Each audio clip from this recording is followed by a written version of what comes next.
Good morning, everybody. Happy Friday to you. It is 10 o'clock. I'm Tim Harris. It's time for 10 with Tim. We go verse by verse through the Word of God, and we are in the Gospel of Mark right now, chapter 10, verses 32 to 52. I hope you read ahead. Have you had a good week? It's been a great week in the Word. I appreciate all of you who've been with me this week and those of you who will join me next week. I just appreciate your partnership, your friendship in the Word so much. I can't tell you enough how much I appreciate you. You make me want to be smarter. You make me want to study harder. You have made me grow in the Word so much because of this time together. So thank you for your impact in my life. I love you guys so much.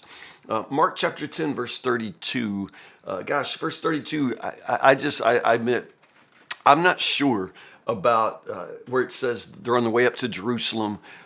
Jesus in this passage here gives that third prophecy, I guess we'd say, of the Passion. It's the third time in the Gospel of Mark that he has just stopped to tell the disciples, this is what's going to happen. I'm going to suffer. I'm going to be killed. I'm going to be handed over. This is the third. I think it's the final one, and it's also the most specific one. But even before he says all of that, I'm interested in the way that the disciples, it says, are filled with awe and the people behind are overwhelmed with fear. What's that about? I mean, I understand that Jesus is going to Jerusalem to die. We keep being reminded that they don't really understand that. The people following behind aren't even getting these extra, pronouncements of what's to come. So I don't understand that. If you do, put it in the comments. I'd love to know exactly what it is that stirs this emotion. The disciples are filled with awe. If that's where it stopped, maybe it's the sight of the city, in the distance going up to Jerusalem. I don't know.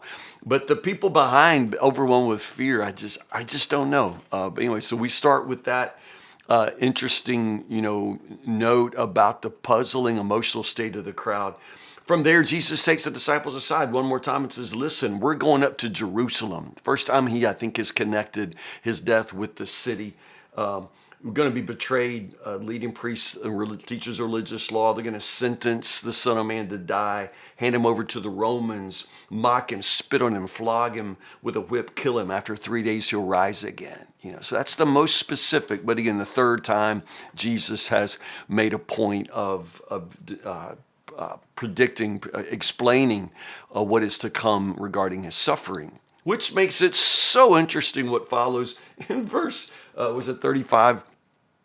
James and John. Now remember, Peter, James, and John are like the inner circle, right? They're the three who Jesus seems to, keep close. They get the special revelation of the transfiguration. But I just remind you that they are no brighter than the other, bulbs on the Christmas tree. I mean, I don't know why he chooses them, other than the fact that he is free to choose who he chooses.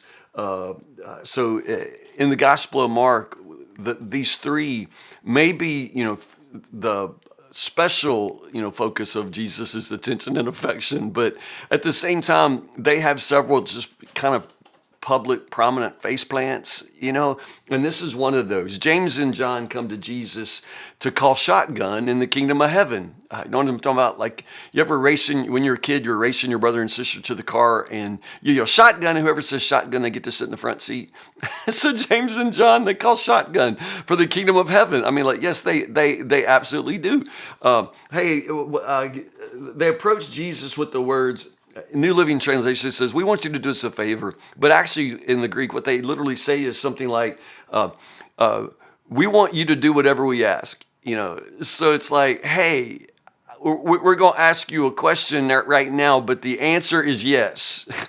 We want you to do whatever we ask. Now, I don't think y'all need me to tell y'all this, but let me just tell you this. This is not how prayer works. This is not how prayer works. Prayer is not your opportunity to tell God what you want him to do for you. Prayer actually is your opportunity to find out what he wants you to do for him. God does not exist to serve you. You exist to serve God. So rather than say, I want you to do whatever I ask of you, you should pray with the posture of, I want to do whatever it is you ask of me. I mean, what follows here, Jesus says, Man, the pagans, they live for other people to serve them, but that's not how it is with you. In the words there in the Greek, Jesus says, not so with you. That's not how it is with you, not so with you.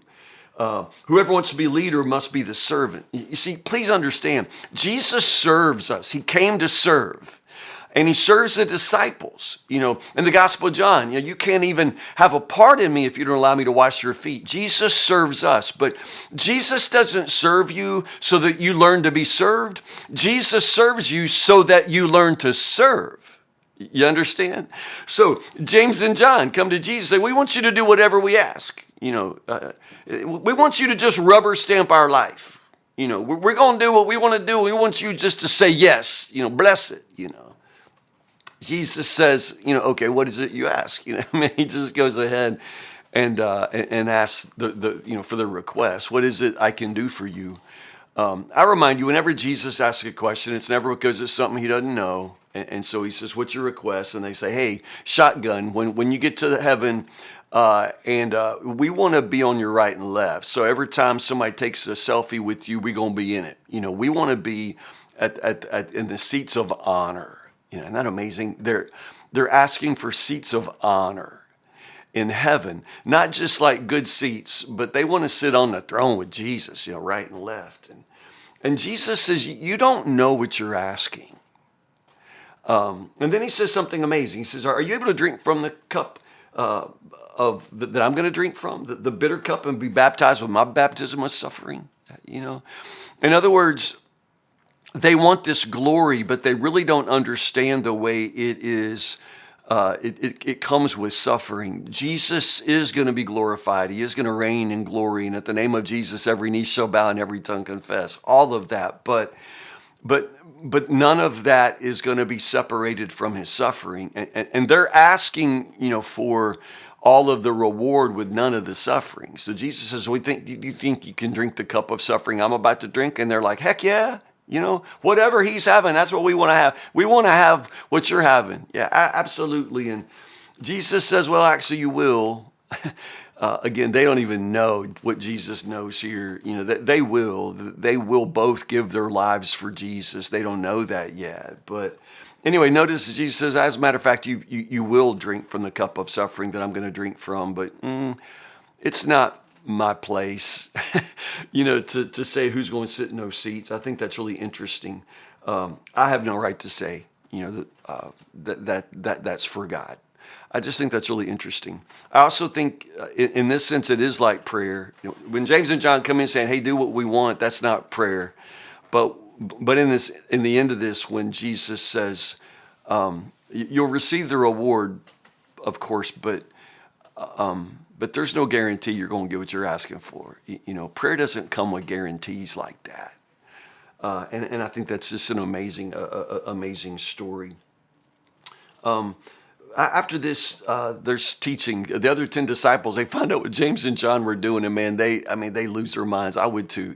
Those punks, who do they think they are? And that's where Jesus comes back and says, y'all acting like people in the world, and this is not how it's going to be with us. The Son of Man came not to be served, but to serve. So your job is not to try to get the seat of honor. Your job is to try to see to it that those around you, that they get reward and seats of honor. This is not about you.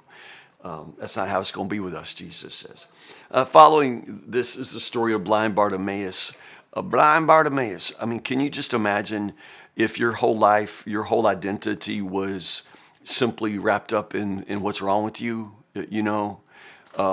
Here comes Dumb Donald, here comes Fat Frida, here comes Blind Bartimaeus, just to be defined by weakness like that. I just think that's devastating, like only known for what's wrong with you. But this is Bartimaeus in his life. Once more, he's trying to get to people. He's trying to cry. He can't get to Jesus. He's blind. And so he's just crying out, Jesus, have mercy on me. Jesus, have mercy. Whereas James and John are like, hey, you give us whatever, will you do whatever we ask for you, And then it turns out they don't know what they're asking for. Man, Bartimaeus knows exactly what he needs, and all he's asking for is mercy. It's the one thing nobody shows him, I mean, he's just crying out for Jesus for help. And they're like, shut up, man. Nobody wants to hear you bellyache. Shut up, blind Bartimaeus. I just think it's amazing. It's one of those instances in the gospel where the people are the problem.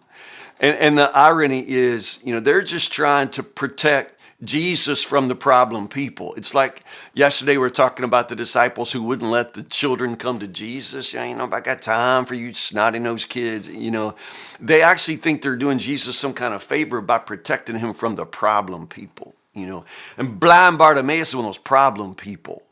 So like everybody's like, shut up. Man, we're trying to see Jesus. We don't want to hear you blind Bartimaeus. And but understand, these people who are going to protect Jesus from the problem people, Jesus is always quick to point out that people are not the problem. People like Bartimaeus are not the problem. People like the children who need to be blessed, they're not the problem. The problem is the people who block the path for others to come to Jesus. They're the problem, And so you just be real careful in your life that you're not the one, keeping others from coming to Jesus, because in that moment you become the problem. All Bartimaeus wants is mercy, and that's the one thing nobody cuts him slack. Nobody gives him any mercy. And so Jesus hears him and says, tell him to come to me. And so Bartimaeus, throws off his coat, jumps up, finds Jesus. And Jesus says, what do you want me to do for you? Again, it's just this backwards way. James and John come and say, we want you to do whatever we say. And here's Bartimaeus, and Jesus says, what do you want me to do for you? I just think it's really interesting. And Bartimaeus is like, man, I just want to see. Again, I remind you, when Jesus asks a question, it's not because there's something he doesn't know. And when Jesus says, what do you want me to do for you? Jesus knows what the man needs, but does the man know what the man needs? James and John sure didn't, But this man, like, all I want is mercy. I just want mercy. Have mercy on me. I just want to see.